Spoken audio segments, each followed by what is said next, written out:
Nou ja, ons gaan oopmaak vanoggend by Hebreërs hoofstuk 12. Ek wil jy uitnooi om daar saam met my oop te maak.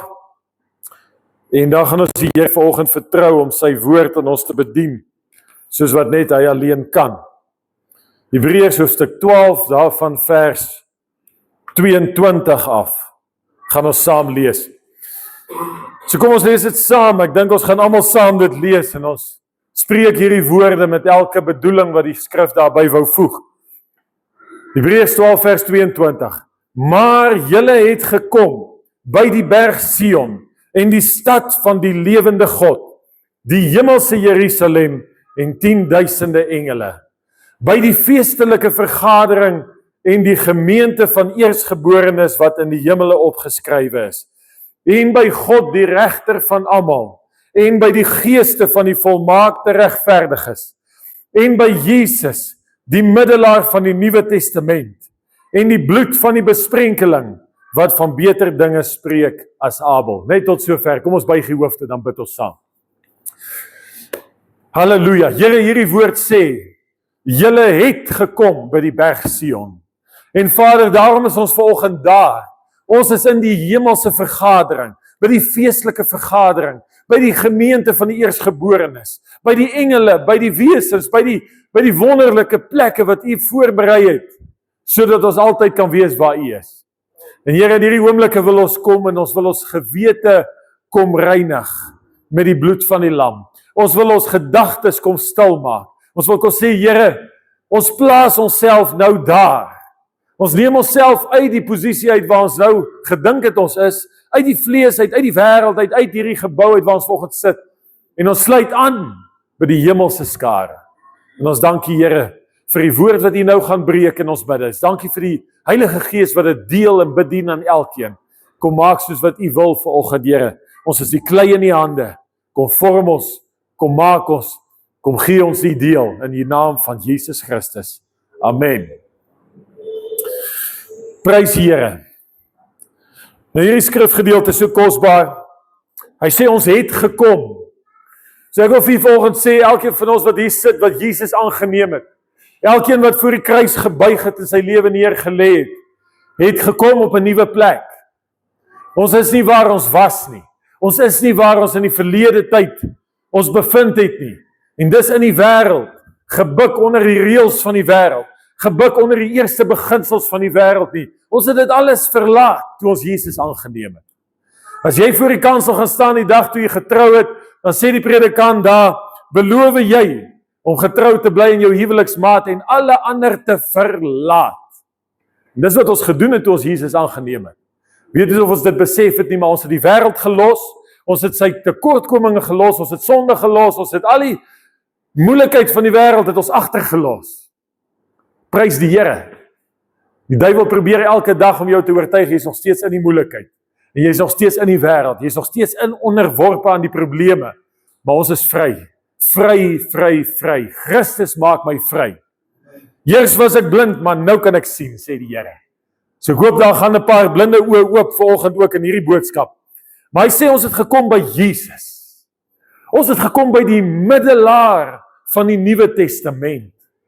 Ons het gekom by die bloed van die besprenkelinge, wat van beter dinge spreek as Abel. En die wonderlike wat hy hier verklaar is, hy sê hierdie bloed van Jesus, die bloed van besprenkeling, spreek. Op hierdie oomblik soos ons wat ons hier sit, is die bloed van die Here besig om te spreek in die hemele. Hy's besig om te spreek. En ek wil graag hê ons moet vanoggend daarop let en kyk wat dit beteken. Vers 25, kom hy met 'n waarskuwing. Hy sê, pas op dat julle hom wat spreek nie afwys nie. Wat het ons nou net gehoor is dit wat spreek? Die bloed van Jesus. Hy sê die bloed van Jesus spreek. En hy's besig om van dinge te spreek. Weet jy wat spreek hy van? Hy sê hy vergelyk dit met die bloed van Abel. Die dag toe Kain vir Abel doodslaan in die veld, vanweë die jaloesie wat in sy hart opgestaan het. Toe die bloed van Abel in die grond ingesyfer en daai bloed het geroep en gesê, Here, sien hierdie onreg raak. Here, vergeld. Here, neem wraak. Here, straf. Dis wat die bloed van Abel voorroep. En God kom by Kain en hy sê vir hom, die bloed van jou broer roep na my van die aarde af. Hy bloed het 'n stem. Hy roep vir vergelding. Hy roep vir wraak. Hy sê, hierdie onreg mag nie gebeur nie. En dan kom die woord en hy sê, maar Jesus se bloed spreek van beter dinge. Jesus se bloed spreek van hoër dinge. Weet jy waarvan spreek die bloed van Jesus? Die bloed van Jesus spreek van die uitspraak wat God gegee het die dag, toe Jesus ingestap het in die allerheiligste, in die hemele, en sy bloed geplaas het op die altaar, en God die Vader het gekom en hy het na die bloed gekyk, en hy het gesê, die offer is betaal. Die sonde is versoen, die prys is betaal, die skuld is weggevee. En dis waarvan die bloed van Jesus spreek. Hy's dag vir dag besig om te spreek, en te sê, die prys is betaal, vergifnis is daar, versoening met God is moontlik, die oop deur na die hemel is daar, dag vir dag is hy besig om dit uit te basyn uit die hemel uit. Hy sê hier, pas op, dat julle hom wat spreek nie afwys nie. Hoe kan 'n mens afwys? Ek en jy het die mag om te kan afwys. Ons het die moontlikheid om te kan sê, sorry Here, nee Here. Weet jy dat die hele res van die skepping, die oomblik wat God spreek, spring alles in gehoorsaamheid en luister hulle na die stem van sy woord. Toe God gespreek het, laat die aarde voortspruit en plante voortbring en diere na sy soort en laat alles voortkom, het die aarde onmiddellik gehoorsaam gewees. In die tuin van Eden sê die woord dat die vog opgeslaan uit die grond uit. Ek dink dis wat die laaste paar weke die boere se oeste in stand gehou het, dis die Here se genade wat hier van onder af voed, tot die reën gekom het. Maar die woord van die Here sê, pas op dat jy nie afwys nie, want ek en jy kan sê, nee Here. Hy het ons die keuse gegee, om te kies, om te sê ja of nee. En dis waarvoor Joshua staan voor die volk, en hy sê in Joshua, kies wie julle wil dien. As julle God wil dien, dien hom. As julle Baal wil dien, dien hom. Maar ek en my huis, ons sal die Here dien. Prys die Here.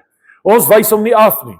Hy sê, pas op dat julle hom wat spreek nie afwys nie, want as hulle nie ontvlug het, wat hom afgewys het toe hy op aarde 'n goddelike waarskuwing gegee het, veel minder ons wat ons van hom afkeer, nou dat hy uit die hemele spreek. So wat verklaar hierdie vers? Hierdie vers sê vir ons, laat dag vir dag is daar 'n stem wat uit die hemele afspreek op hierdie aarde. Hy sê vroeër Israel het gestaan by die berg en God het met hulle gepraat en hulle het vir God gesê, nee, Moses gaan praat, jy, dis te verskriklik, die donderslae, die geweldigheid daarvan, dit oorweldig ons. Toe het hulle gesê, nee. Jesus sê, pas op, laat jy nie weer nee sê vandag vir die stem van die bloed nie. Pas op dat jy nie weer teespraak gee op dit wat God se stem sê nie. So wat hy ons eintlik na uitnooi, is om te vat wat die bloed spreek, en dit saam met die bloed te spreek, en ons stem saam met sy stem te voeg, in een stem. En dan gaan ons sien hoe God se krag werk. Dan gaan ons sien hoe stap ons in die belofte in. Dan gaan ons sien hoe gaan die deure oop. Dan gaan ons sien hoe gaan geleenthede op ons pad kom. Ons moet sê wat God sê. Ons moet spreek wat hy spreek. Die bloed spreek en ek en jy praat. En wat spreek ons met mekaar? Weet jy wat, die duiwel vrees niemand van ons se gebede nie. Hy is nie ontsteld as ons pleit voor die Here nie. Hy is nie benoud as ons in trane voor God lê en die Here smeek vir genade nie. Hy is nie bang as ons soebat nie. Hy is nie bang as ons desperaat is nie. Niks van hom dit skrik hom glad nie af nie. Daar's een ding wat die duiwel se mond stil maak. Amper sê ek sy bek stil maak. Daar's een ding wat hom stil maak. Daar's een ding wat hom van sy spore afhaal en dis wanneer die bloed van die Here spreek. Dis wanneer die afgehandelde werk van Jesus Christus, die uitspraak wat gegee is in die hemele, weer van krag gemaak word in my en jou lewe. Hy kan niks daarteen sê nie. Hy kan niks daarteen maak nie. Hy het geen krag daarteen nie. Hy byt ons onkunde uit. Hy vat ek en jy wat goedgelowige mense is, en hy kom verduidelik vir jou hoe verlore jy nog steeds is. Hoe mismoedig jy maar nog steeds is. Hoe in krankheid jy nog steeds is en maar sal bly, want dit is deel van hierdie aarde. En dan kom die dokter en hy sê, jy het nog net 3 maande om te lewe, en hy sê, dit is so. En die sielkundige sê, sorry, jy moet hierdie pille drink vir die res van jou lewe, en jy sê, dankie, dit is so. En die bankbestuurder sê, sorry, ons gaan jou uitverkoop, is klaar met jou, dis verby, en jy sê, dankie, dit is dan maar so. Broer en suster, ek en jy het nie 'n stem verniet gekry nie. Ek en jy het nie 'n manier om te kan praat verniet gekry nie. Op die dag toe die Pinksterfees aangebreek het, sê die woord van die Here, almal was eendragtig by mekaar in die bovertrek. Hulle stil aangesluit, want hulle was bang, hulle was benoud, hulle was ontsteld, want die Romeine wil hulle doodmaak, almal soek hulle. Maar toe die Heilige Gees kom en die vuur val, en die tonge gaan oop, toe begin hulle uitgaan op die straat, hulle begin spreek oor die wonderlike dade van God. Halleluja. En elkeen wat hulle gehoor het gesê, wat praat hierdie manne? Ons hoor hulle in ons eie taal spreek. Die een spreek, hy kom van Egipte af, die ander een kom van Mesopotamië af, die ander een kom van India af, maar ons hoor hulle almal in ons tale spreek van die groot en wonderlike dade van die Here. Prys die Here. Dis waarvan ek en jy moet spreek.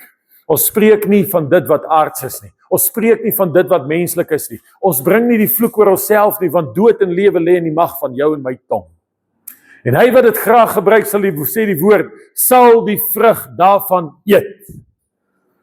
As ek plant in my tuin, kakiebos, olieboom,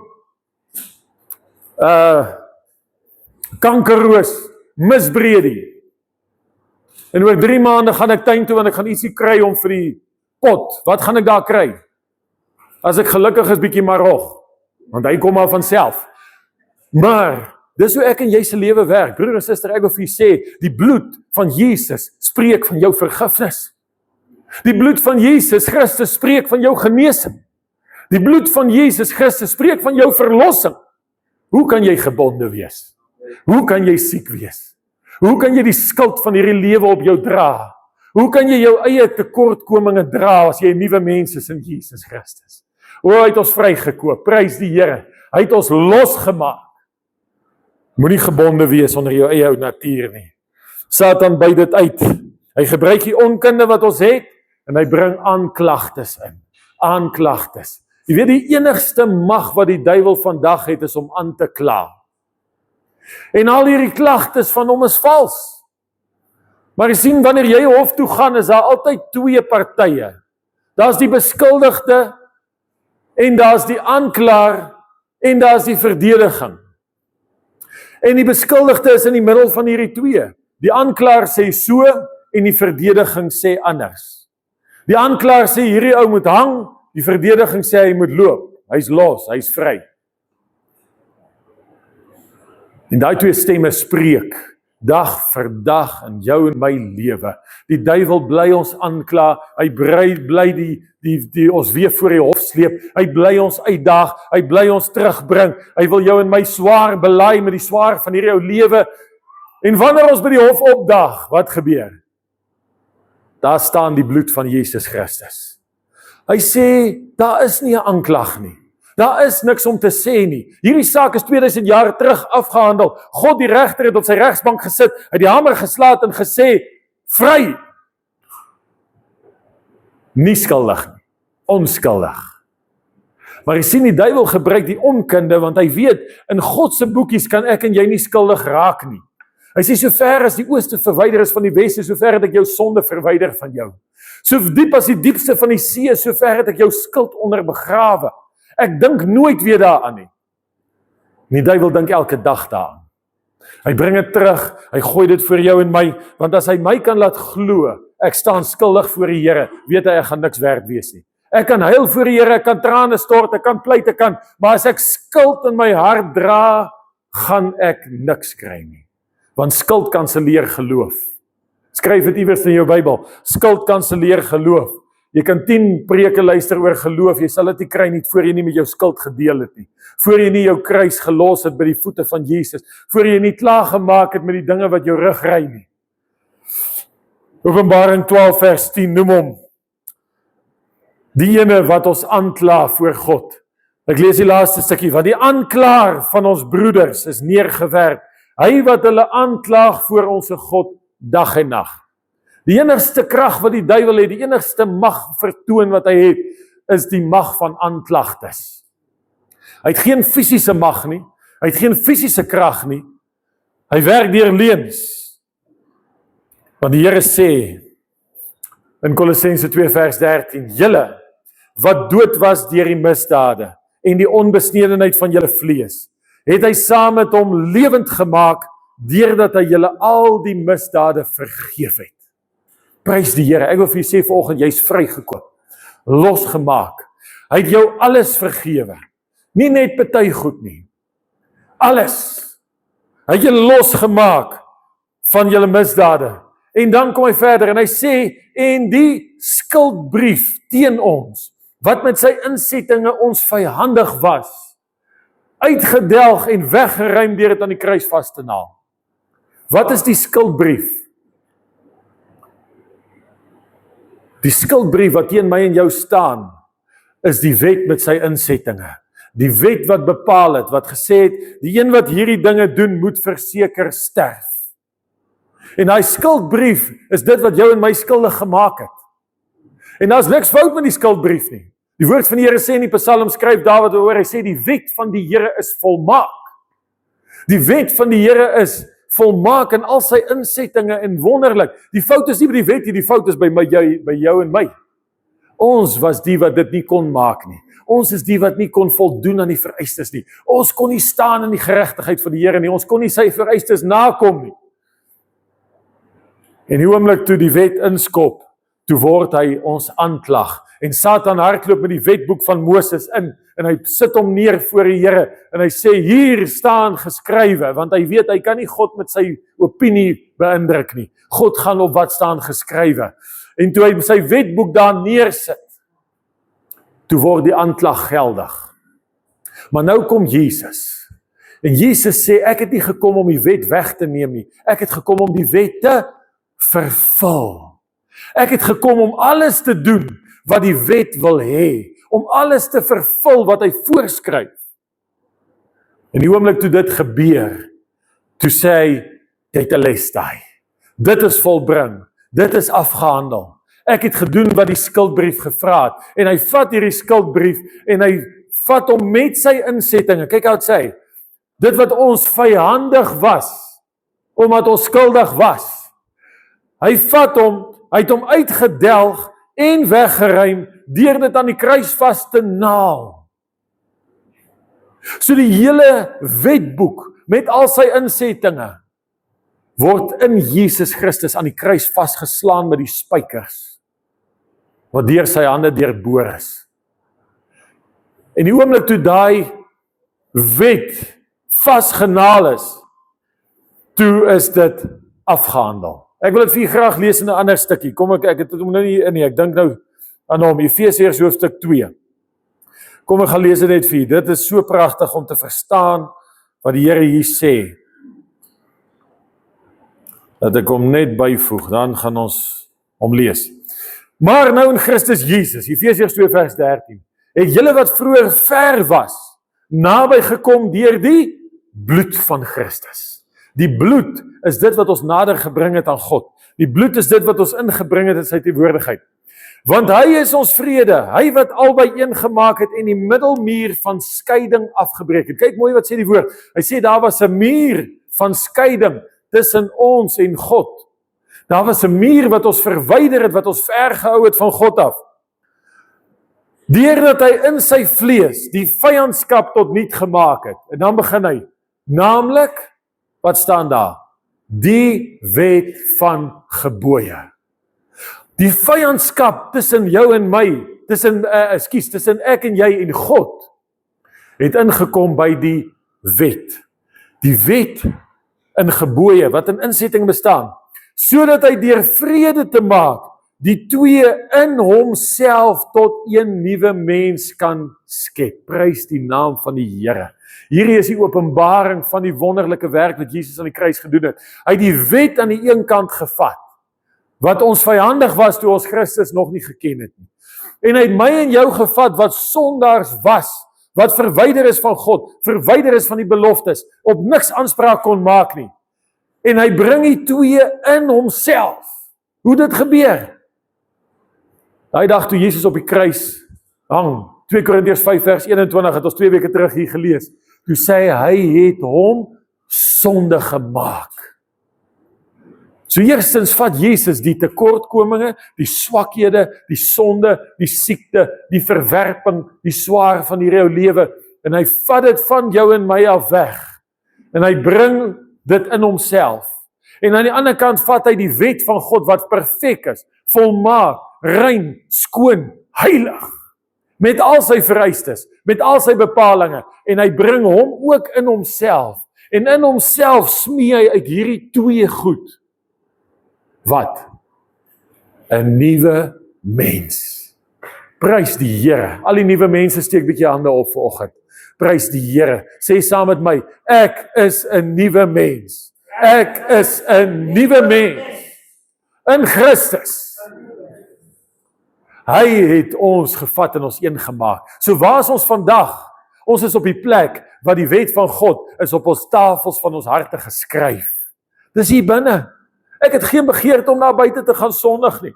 Ek het geen begeerte om in die verfoeilike dinge van hierdie ou aarde te gaan ingryp nie. Ek het geen begeerte om myself te gaan vuil mors soos 'n vark wat gaan rol in die modder daar buite, want dit is sy natuur. Ek het die goddelike natuur. Ek het die natuur van Jesus Christus.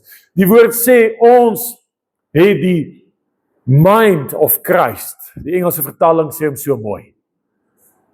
En omdat ons dit het, is ons 'n ander mens, ons is 'n ander wese, ons is nuut, ons is gekoop, die dossier is vernietig. Jesus sê, ek het daai dokket gevat met jou aanklagtes, en ek het hom teen die kruis vasgespyker, ek het hom vasgeslaan, sodat die hele wêreld kan sien, jy is vry, jy is los, jy is duur gekoop, jy is vry van elke ding wat jou wil veroordeel. So Romeine hoofstuk 8 vers 1 sê, daar is dan nou geen veroordeling vir die wat in Christus Jesus is nie. Geen veroordeling. So Satan se aanklagtes wat hy voor God bring, is onwettig. Is dit nie wonderlik nie? Weet jy wat is die grootste hartseerste ding is dat hierdie aanklagtes, die oomblik wat Satan in die hemel instap en hy het 'n nuwe dokket opgemaak en hy kom gooi hom daar vir God neer en sê, kyk, wat doen Jan of Piet of Koos? Kyk wat is hy mee besig? Dan sê God, die uitspraak was klaar. Die uitspraak is klaar. Daar's nie 'n saak nie. Gooi die saak uit die hof uit. Daar's nie 'n saak nie. Maar nou kom die duiwel met dieselfde dokket, met dieselfde dossier, en hy kom gooi hom op jou tafel, net die oomblik wat die nood jou dryf, en jy wil op jou knieë gaan om die Here aan te roep en te sê, Here help my. En op jou tafel lê daai dossier, en jy maak hom oop. Wat sien jy? Ek het gister geskinder van Sunny oor kan die straat. Ek het laasweek lelike gedagtes gehad. Ek het al hierdie goeters gehad. En dan sit ek sommer nog 'n paar bewyse daarby in die duiwel se dokket, want ek voel veroordeel. En omdat ek veroordeel voel, kan ek nie met vrymoedigheid na God gaan nie. Ek kan nie die hemelse sale betree nie, want ek is 'n arme sondige mens. Terwyl God sê, ek weet nie waarvan jy praat nie. Die Here sê, of ek kom voor die Here en ek sê, Vader, sorry, ek is 'n arme, sondige, nietige wurm, en ek verdien niks nie. En die Here sê, ek weet nie lekker wat gaan nou hier aan nie, maar ek sien jou, jy is sondevry, jy is skuldvry, jy is duur gekoop, jou prys is betaal, jy is my kind. As een van my kinders aan my toe kom sê, hy's 'n arme wurm en hy's nie werd om my seun genoem te word nie, wat gaan ek sê? Ons moet dalk 'n bietjie gaan by 'n sielkundige draai maak, of wat ook al, want daar's definitief fout. Jy's my kind. En dis wat God sê, ek wil vir julle sê vanoggend, hy het 'n volmaakte prys vir jou betaal, hy het vir jou 'n nuwe mens gemaak, sodat jy nie in die vlees wandel nie, maar na die gees. Prys die Here. Die kruis was die volle uitdiening van die vonnis. Daar's niks in God se boekies wat nog uitstaande is nie. Daar's niks wat nog moet gebeur vir jou en my om vry te kom nie. Die werk van die kruis van Jesus was 'n volmaakte werk. Dit was 'n perfekte werk in elke aspek daarvan, in elke detail daarvan is alles afgehandel. Jesus het gesorg dat die kommas na die syfers van jou skuld ook uitgedelg is. Ook weggeneem is. Laat ons vry kan wees vanoggend, prys die naam van die Here. Hebreërs 9 vers 13 sê die woord die volgende: Want as die bloed van stiere en bokke en die as van 'n vers wat die verontreinigdes besprinkel, heilig maak tot reiniging van die vlees, hoeveel te meer sal die bloed van Christus, wat homself deur die ewige Gees aan God sonder smet geoffer het, julle gewete reinig van dooie werk om die lewende God te dien. Hy sê in die Ou Testament het dit so gewerk, as jy gesondig het jy jou bloed gebring, of jy ten minste 'n bok gebring, of 'n bees, praat van bokke en stiere. 'n Stier is net 'n oudtydse naam vir 'n bees. En jy het 'n vers gebring, afhangende wat jy gedoen het, afhangende wat jy mekeer, afhangende waar jy oortree het, en dan is hierdie goed geoffer tot die Here. Maar jy weet, dit het nie gehou nie. Want ek was skoon, die oomblik wat dit gebeur het, maar die volgende wat ek sondig, hoop die goed weer op. Hoop die skuld weer op. Daar's nie 'n afsluiting daartoe nie. Dit bly weer terugkom, dit bly weer herhaal. Hy sê, maar, hoeveel te meer sal die bloed van Christus, hy sê, daar is iets wat die bloed gedoen het, daar is die bloed wat ingegaan het in die heiligdom, eenmaal in die volleinding van die tyd, sê die woord. Hy het hom sonder smet geoffer, en hy sê, hoeveel te meer sal hy jou gewete reinig van dooie werke, om die lewende God te dien. Waar lê die aanklag vanoggend? Waar lê Satan se dossier? Hy lê op jou en my hart. Hy lê op jou en my se gewete.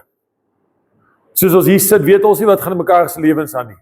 Ek weet nie wat doen julle agter toe deure nie. Julle weet nie wat doen ek as ek alleen is daar op die plaas nie. Julle weet en ek weet nie.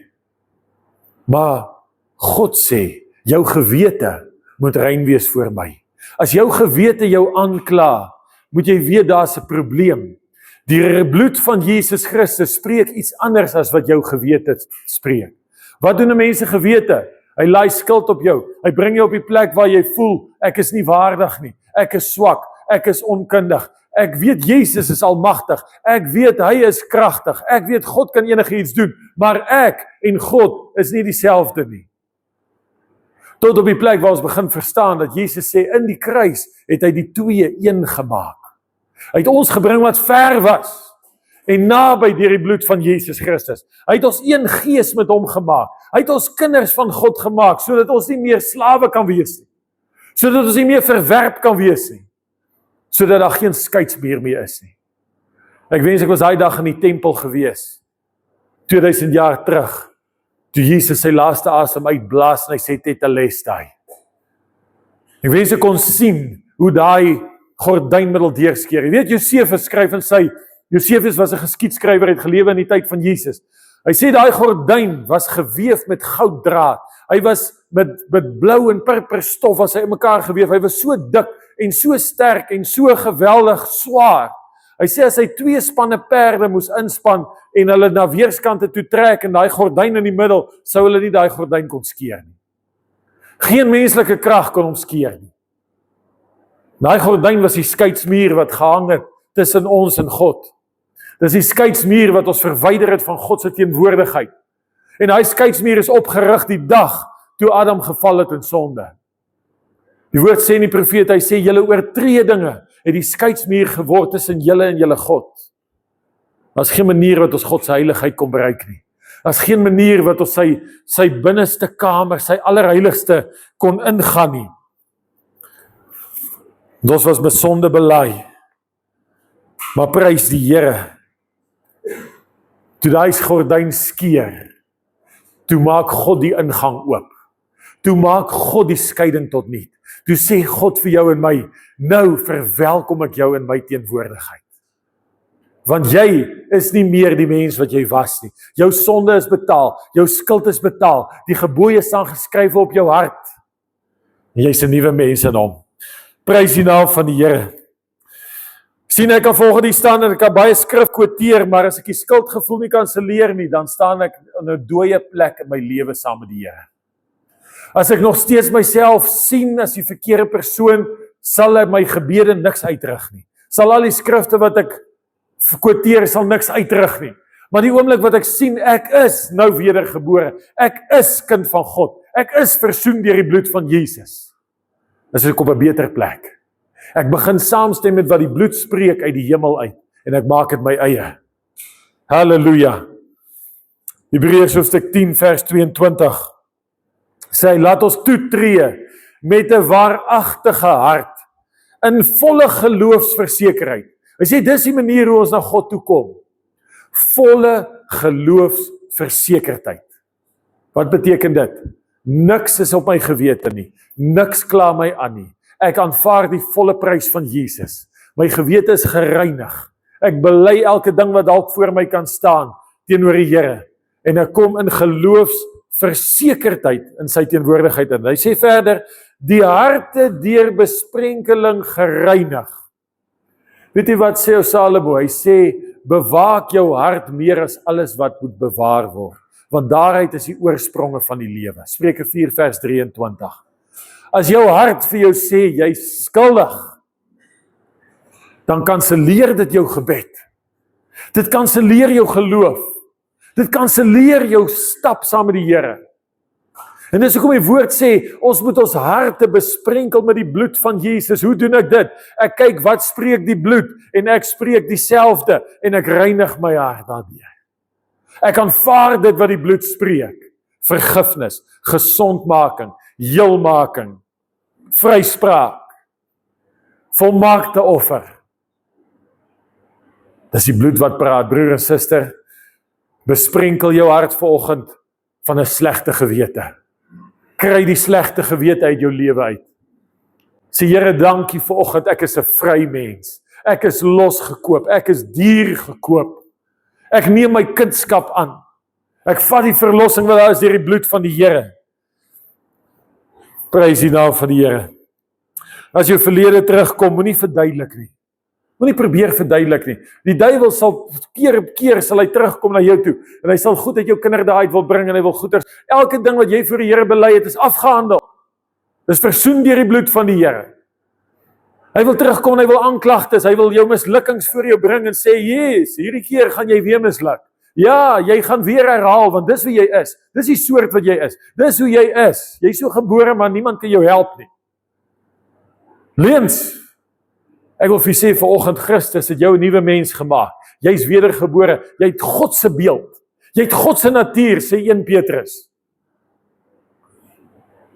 Ons glo nie sy leuns nie. Ons verwerp dit. So as die duiwel na jou toe kom en hy gooi jou verlede voor jou, moenie probeer verskonings maak nie. Verwerp dit deur die bloed van Jesus Christus. Sê die bloed het my vrygekoop. Die bloed het my prys betaal. Ek is skoon voor die Here. En as hy my nie skuldig sien nie, hoekom sal ek myself wel skuldig sien? Dis die raaisel van die kerk deur die eeue. Is as God jou nie skuldig sien nie, hoekom sien jy jouself skuldig? Prys die naam van die Here. Hy het ons verlos. Hy het ons vrygemaak.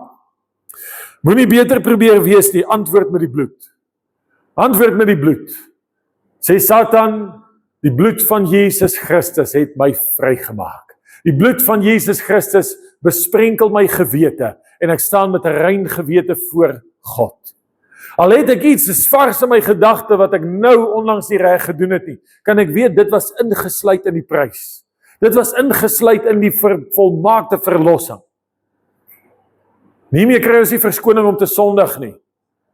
As jy verskoning soek om te sondig, sal jy nie vrymoedigheid hê om by God te gaan nie.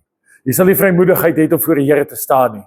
Maar daar's meer kinders van die Here wat in onvrymoedigheid sit, as wat daar skuldig is wat voor die Here wil pleit vir genade. Openbaring hoofstuk 12, kyk wat sê hy daar. Hulle het hom oorwin deur die bloed van die lam en deur die woord van hulle getuienis. Wat is jou en my getuienis? Ons getuienis is nie net dit wat God vir ons hierdie week gedoen het nie. Ons getuienis is ook dit wat die bloed verrig het in die hemele. Hy sê hy het eenmal daarin gegaan, om vir altyd versoening te doen, sodat ek voor God kan staan, rein, heilig, skoon, sonder skuld, sonder enige iets wat my aankla. Kyk wat sê Hebreërs hoofstuk 10, vers 19. Terwyl ons aan broeders vrymoedigheid het om in die heiligdom in te gaan deur die bloed van Jesus. Hoe gaan ek in die heiligdom in? Kom ek verduidelik eers vir julle hoe die Ou Testamentiese mense in die heiligdom ingegaan.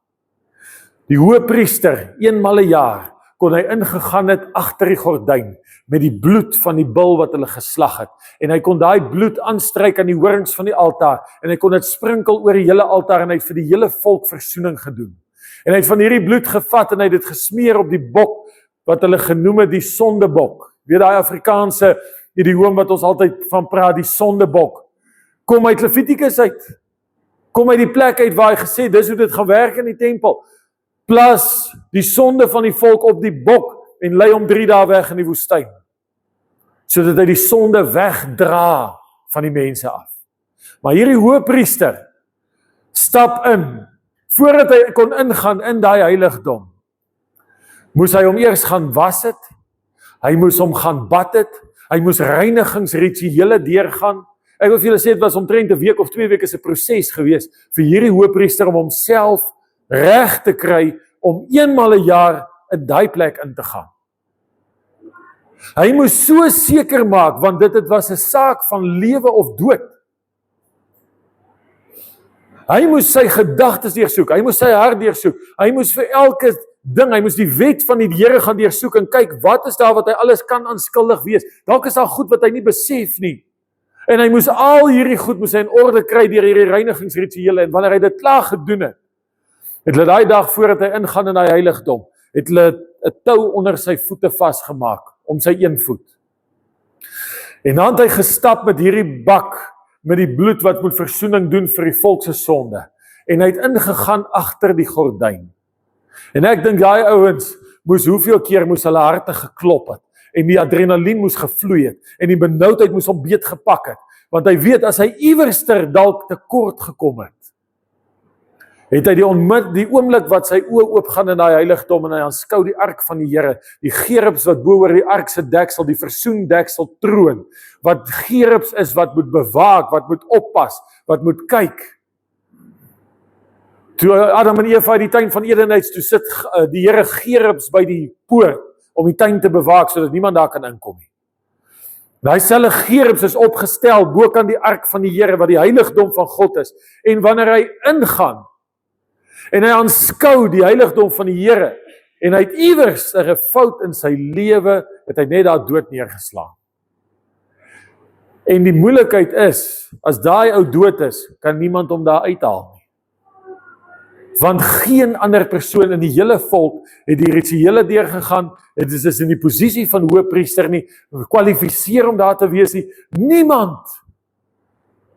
So hy sou daar gelê het, en sy liggaam sou verrot het daar binne, as dit nie was vir die tou nie. So wat het hulle gedoen? Hy hoëpriester loop en hy klokkies om sy some van sy kleed. En sover as wat hy loop, lei die klokkies, en hy loop om die altaar, en hy besproei die bloed van die bokke en die stiere om hy altaar, en die klokkies lei, en almal staan buite en hulle luister, is hy nog lewendig, hou dit nog uit, werk dit nog. Maar die oomblik wat die klokkies stil raak, wag hulle vir 'n paar minute. As daar niks gebeur het, dan weet hulle, daar was sonde in sy lewe. Daar was fout. Daar was dood. Hulle begin daai tou trek. Hulle sleep hom onder deur die gordyn. Hulle sleep hom uit die heiligdom van die Here uit. En die volgende hoëpriester word aangestel. En die volgende hoëpriester se hart klop weer 'n jaar later wanneer hy daar moet ingaan. Want waar is sy skuld? Jy sien, dis hoe hulle ingegaan het in die heiligdom van die Here. Maar kyk wat sê die Here. Nou, broeders, het ons vrymoedigheid. Nie hartkloppings nie. Nie benoudheid nie. Die sweet slaan my nie uit nie. Ek het vrymoedigheid om in te gaan. Hoe kan ek daar ingaan? Deur die bloed van Jesus. Prys die Here. Ek wil vir julle sê, daai prys was so volmaak. Die bloed se stem roep oor die hele aarde. Hy sê, jy is vergewe, jy is verlos, jy is genees, jy is 'n nuwe mens in Christus Jesus. Terwyl ons dan ingaan op die nuwe en die lewende weg wat hy vir ons ingewy het. Halleluja. Prys die naam van die Here. Weet jy wat is die nuwe en die lewende weg? Die ou weg was die tou om die enkels, die klokkies, die reinigingsrituele. Dis die ou manier. Die nuwe manier, deur die bloed van die lam en deur sy vlees. Halleluja. Hy sê sy vlees is gebreek. Soos wat daai voorhangsel geskeur is, daai gordyn uitmekaar uitgetrek is, so is Jesus se vlees gebreek vir my en jou, sodat ons kan op 'n nuwe en 'n lewende weg ingaan. Ons gaan in op sy vlees met die reg van die bloed. Is dit nie wonderlik nie? Wat is gedek op hierdie tafel vanoggend? Die liggaam van Jesus, sy vlees. Wanneer ek daai liggaam op my lippe neem, prys die Here, gaan die pad voor my oop na die heiligdom. Wanneer ek daai bloed drink en ek neem dit in my binneste in, word dit deel van my totale wese. Dis die simbool van die kosbare bloed van die lam wat vir ons gestort is, en daai bloed word die reg na die Vader. Halleluja. Niks kan my weerhou nie. Niks kan my keer nie. Geen sonde was te groot nie. Geen probleem was buite my bereik nie, want die bloed spreek en die liggaam maak die pad. Halleluja. Prys die naam van die Here. Laat ons met vrymoedigheid ingaan. Laat ons gaan deur sy vlees en ons het 'n groot priester oor die huis van God. Weet jy wat beteken die woord priester? Priester beteken iemand wat staan in God se teenwoordigheid namens sy mense. Dis 'n wonderlike rol om te vervul. Die woord sê, daar's 2 groot rolle in die Ou Testament. Dit was priester en profeet. Wat doen die profeet? Die profeet staan in God se hoedanigheid teenoor die mense. So wat doen die profeet? Die profeet hoor by God. En dan staan die profeet voor die mense en hy sê, so spreek die Here.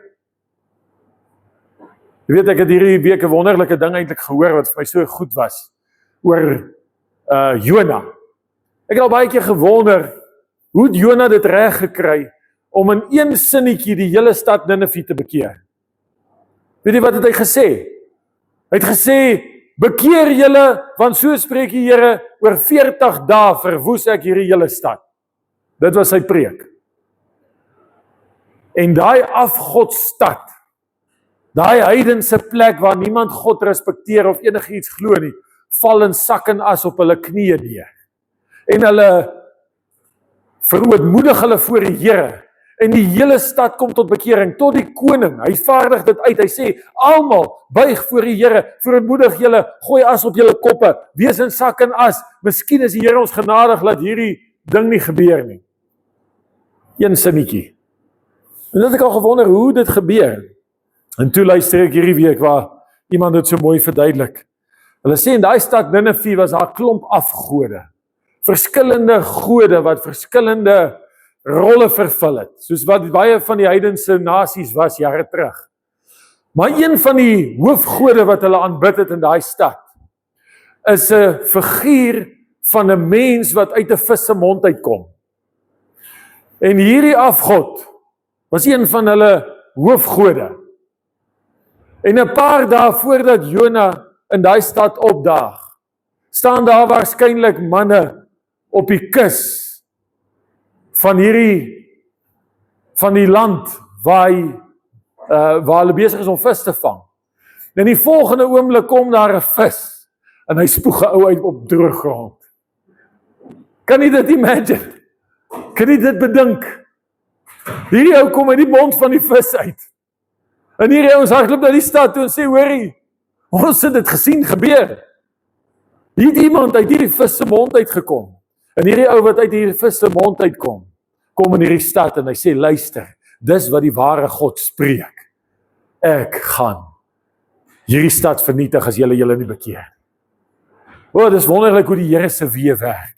Jy sien nog voordat Jona in sy ongehoorsaamheid na Tarsis toe gevlug het God klaar die somme gemaak en gesien, hoe gaan hy hierdie effektiwiteit van hierdie boodskap van na hierdie mense se harte toe bring? Hoe gaan hy hulle harte diep raak? Hoe gaan hy die opening kry in hulle harte, sodat sy woord daar kan val? En toe daai vis ou Jona uitspoeg, hy het sy eie proses gehad. Hy moes terugkom by die Here, hy moes kom in gehoorsaamheid, hy moes in die maag van die vis bid. As jy Jona 2 gaan lees, is dit die gebed van Jona uit die maag van die vis. Hy moes dit alles deurgaan, maar terselfdertyd moes hy by 'n vis uitgespoeg word, sodat daar 'n ingang gevind word by die mense van Ninive, om die woord van God te hoor. Broer en suster, ek wil ook vir jou sê vanoggend, ek weet nie wat 'n probleem het jy nie, maar daai probleem word die vis wat die man uitspoeg, sodat jy vanoggend die waarheid kan hoor, sodat jy vanoggend die woord van die Here kan hoor, sodat jy vanoggend kan ingang in jou hart vind. Daar's 'n lied wat sê, if I never had any troubles, I wouldn't know that God could solve them. If I never had a valley, I wouldn't know that God could put me on the mountaintops. Ons het 'n groot priester. Nou Jona het gestaan in die plek van die profeet en gespreek. Maar die priester staan saam met die mense.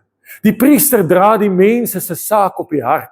Die priester weet die probleme, die swaar, die moeilikheid wat die mense het. En hy staan voor God namens die mense. Waar staan Jesus vanoggend? Waar staan Jesus? Hy is die priester. Hy is die een wat saam met my en jou staan vanoggend voor die Here.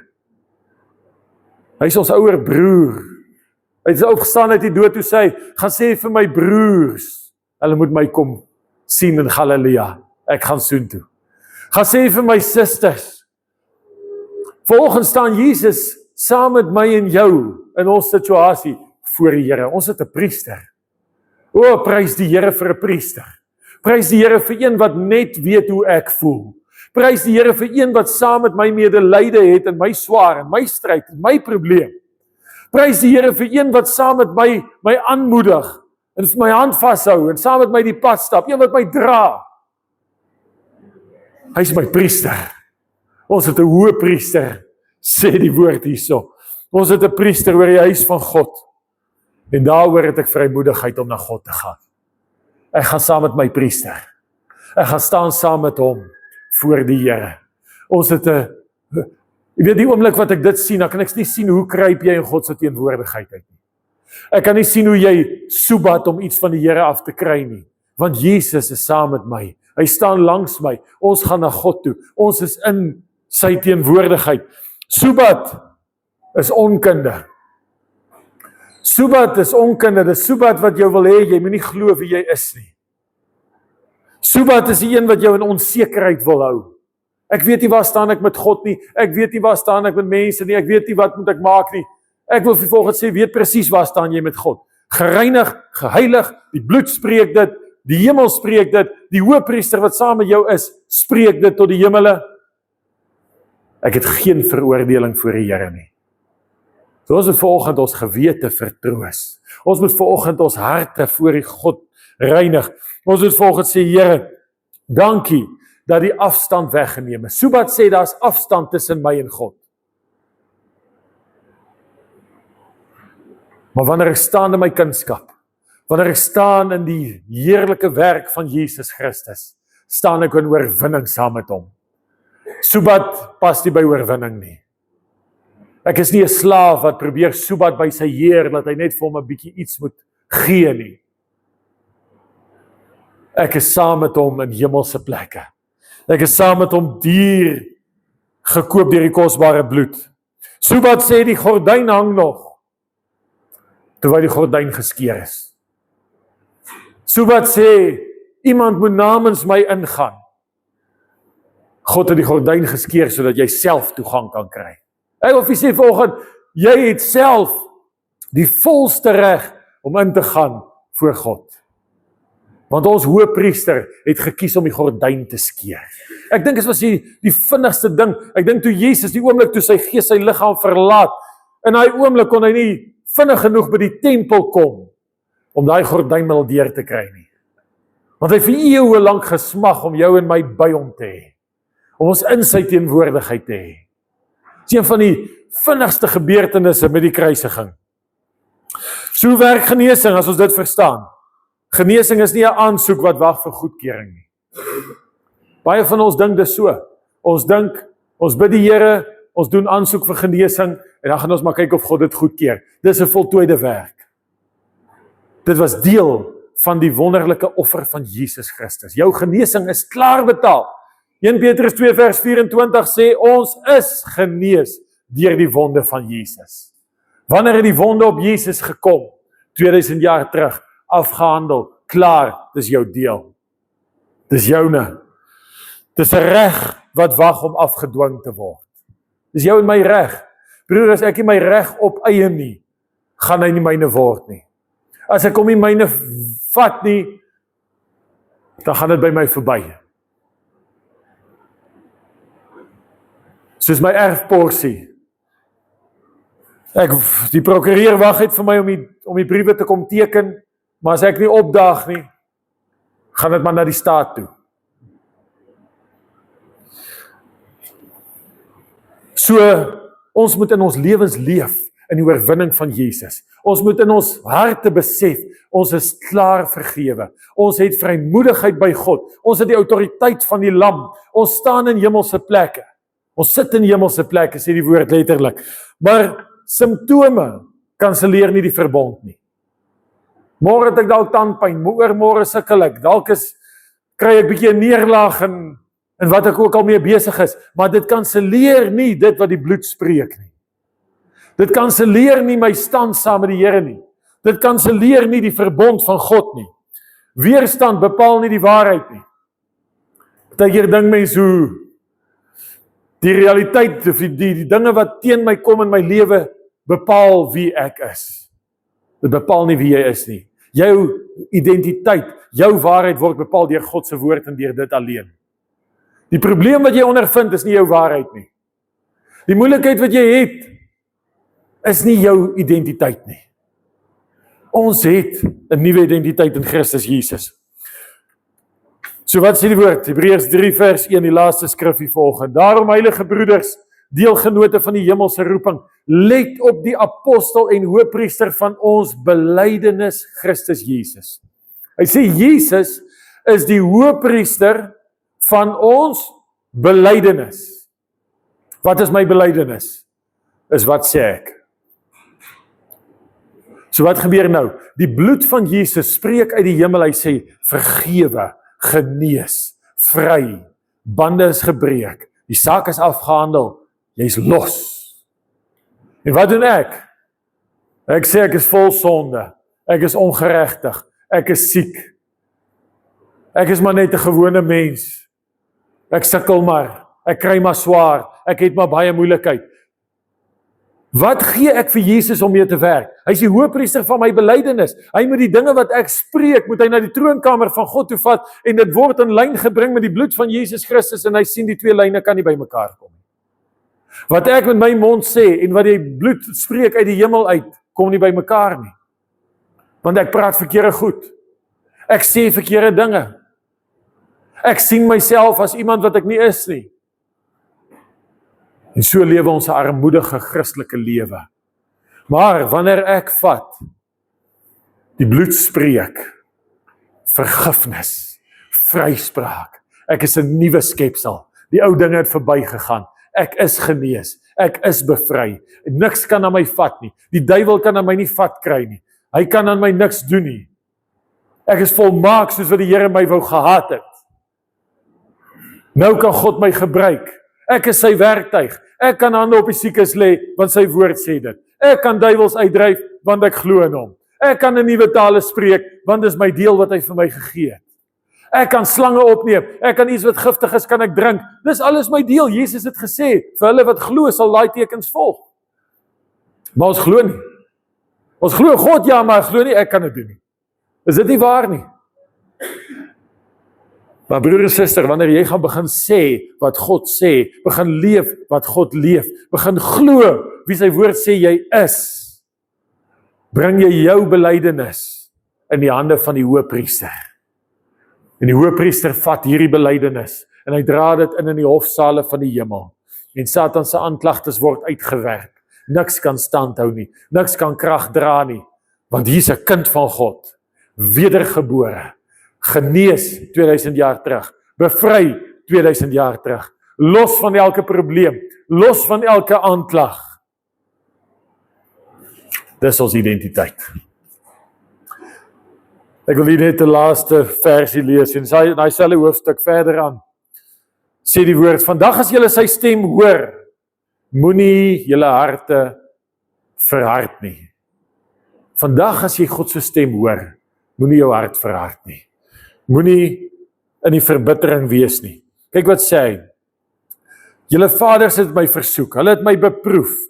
40 jaar lank het hulle my werke gesien. Ek was kwaad vir hulle. Ek sê nou sommer vir vinnig wat hier geskryf staan, ek lees dit nie letterlik nie. En dan kom die Here en hy maak hier 'n uitspraak, hy sê, altyd dwaal hulle met die hart. En ek het spesifiek gevoel, ek wil vanoggend hierdie skrifgie sê, hier's mense wat identifiseer met dit. Daar's mense wat sit wat altyd dwaal met die hart. En die Here het volgens my gesê, ek moet spesiaal vir julle bid. Daar's mense wat, ek wil so graag God dien, maar môre dan het ek nie die motivering nie. Môre voel ek mismoedig. Môre voel ek nie meer of God my raak sien nie. Môre voel ek nie meer of ek in die oorwinning van Jesus Christus. My hart dwaal. Hy sê altyd dwaal hulle met die hart. Hulle het nie my weer leer ken nie. Maar prys die Here, vanoggend het jy God se weg gehoor. God se weg is deur sy vlees, in die reg van sy bloed, regheid in sy teenwoordigheid in, regheid in sy vryspraak in. Al sy krag is jou krag. Al sy erfenis is jou erfenis. Alles wat hy gegee het, al die beloftes wat dwars deur jy in hierdie hele Bybel kan lees, is joune in Christus Jesus. Dis God se weg. Hy sê, hulle het nie my weer leer ken nie, sodat ek in my toren gesweer het, hulle sal in my rus nie ingaan nie. Dis wat met Israel gebeur het. Hulle kon nie in God se rus ingaan nie. En dis wat vandag sal gebeur, as ons harte dwaal. Kom ons buig die hoofde. Vader, ons dankie vir oggend, vir hierdie kosbare dag. Here, ons is ver oggend hier, om die waarheid te hoor. Ons is ver oggend ons harte versterk. Ons het ver oggend ons gewetens afgeskuif, van die plek af waar ons u stem, die stem van die bloed van Jesus, verwerp of afwys. Here, ons wil vanoggend kom op die plek waar ons dieselfde spreek as wat God spreek. Ons bring onsself op die plek waar ons Jesus se woorde ons woorde maak. En Here, vanoggend wil ek spesiaal kom bid vir elke persoon wat hier is, wat sê my hart dwaal, my hart soek, my hart is nie bestendig nie. En ek wil spesiaal vir hulle kom bid vanoggend. Here, ek wil vra as jy so vanoggend vra, Here sien my raak, steek net die hand vinnig op en sak hom weer. Sy sê jou hart dwaal en jy, ja, dankie, ek sien die hande, julle kan weer sak. Almal wat steek net jou hand voorop voor die Here. Dis net die Here wat dit sien. Dan nog mense voor ek verder gaan bid. Dankie Here Jesus. Vader, ons wil bid Here vir elke persoon wat sê Here, ek is moeg dat my hart dwaal. Ek bring hom vanoggend voor U en ek bid Here, sien my raak, soos wat U reeds doen. Here, versterk my in my hart. Versterk my in my oortuiging. Laat my weet wie ek is in Christus Jesus. Laat my sterk staan in my identiteit. Ek kom nou en ek kom spreek dit wat God spreek. En ek kom bely dit wat God bely. En ek kom dankie Here dat ek vanoggend vrygekoop is. En Vader, so kom bid ons vir elkeen wat hierdie nagmaaltafel vanoggend by aansit, Here. Elkeen wat die vlees neem, wat vir ons die weg open, wat die gordyn geskeur het, wat die weg gemaak het na die Vader, 'n nuwe en 'n lewende weg. Here, dat dit nuut en lewend in sy lewe sal word. Laat die belewenis van God nie in lewend in sy lewe sal word. Laat die belewenis van die Heilige Gees nie in lewend in sy lewe sal wees. En net soos ons hierdie bloed drink, mag dit die reg vir ons oopmaak om in God se teenwoordigheid te mag wees. Daar is dan nou geen veroordeling vir hulle wat in Christus Jesus is nie. Ons dankie daarvoor in Jesus naam. Amen.